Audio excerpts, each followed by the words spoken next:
I feel good. Unfortunately, in a country that doesn't believe in free speech, being a citizen journalist, this place is an occupational hazard. It's ridiculous. 16 years ago, when I first started speaking out against Islamic rape gangs that were plaguing this country, from that point on, I faced relentless attacks from the British state, wielding lawfare as a weapon in order to silence me. I have never been convicted by a jury. Every one of my convictions have been handed down to me by judges. The lucky thing with this, everyone got to see the film.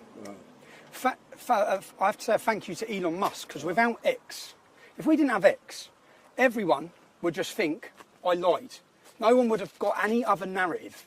Fortunately, I think, 167 million people saw the truth.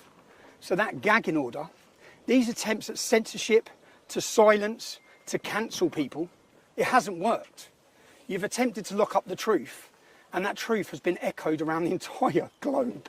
It couldn't have been any more successful. I knew exactly what I was doing when I released that film. I knew I'd end up in there, and I also knew that it'd give them every opportunity to pull every trick they wanted to, from messing with visits, to messing with phone calls, to messing with food.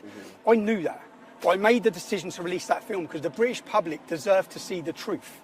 For too long, since the start of my activism in 2009, police raids, court cases, I actually thought when I walked out of here this time, it would be the first time since 2009 that I haven't been awaiting trial or prison. And bang, I'm awaiting trial and prison on multiple cases again now. But I've watched from the start of my activism, first of all I saw Geert Wilders. Geert Wilders was targeted with hate speech laws and prosecutions. I've looked in America. This is the playbook that's played out across the entire globe. If we look in America, look what they've done to Steve Bannon. Look what they've done to Alex Jones, £1 billion. Donald Trump would face the rest of his life in prison if he did not win that election. Look now recently with Marie Le Pen. They've stopped her standing. Look at Katie Hopkins in our country. They took her home. They took her family home. Lawfare has been waged against anyone who has challenged the globalist narratives, challenged open border, challenged mass immigration, even challenged vaccines, any of it. They come at you from every angle. That's what I've experienced, but fortunately, if Elon Musk did not purchase X, I don't think that people understand the importance of it. If he didn't, you'd have been lied to about this entire case. If you go on my Wikipedia page and read all my previous convictions, this would have been another one where they'd have told you I lied. What did you see? If you're one of the people that watched that film, you might not have believed me before. You may have hated me based on a narrative spoon-fed to you by a media who want to tell you who we are. They want to tell you how to think. And I knew in that documentary, that painted a far bigger story than me. That was a story of any whistleblower, anyone. You've seen in my film how they silence people, NDAs, bullying, intimidation, scare tactics, and even attempts at prison. But one positive, even General Flynn, look what they've done to General Flynn in the United States. Everyone has faced it, but I'd like to take a positive rather than continue negatives. What is the positive? Did their gagging order work? Did it work?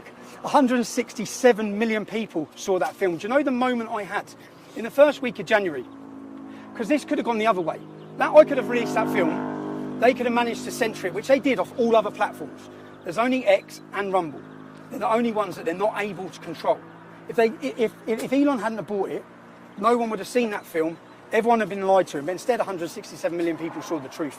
You saw how they weaponised the judiciary. You saw the corruption, the blatant evidence of the corruption that no media and no journalists have spoke about.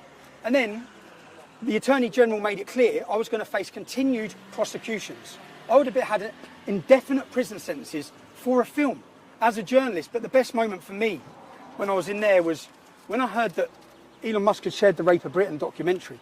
The Rape of Britain documentary series is the most important work I've done. They have attempted, before my activism in 2009, they'd successfully, for decades, covered it up. Who had covered it up? Politicians, police forces. In every constituency where those gangs had raped, they'd successfully managed to cover up. Now, the truth is out there. There is no amount of lawfare that can keep it hidden.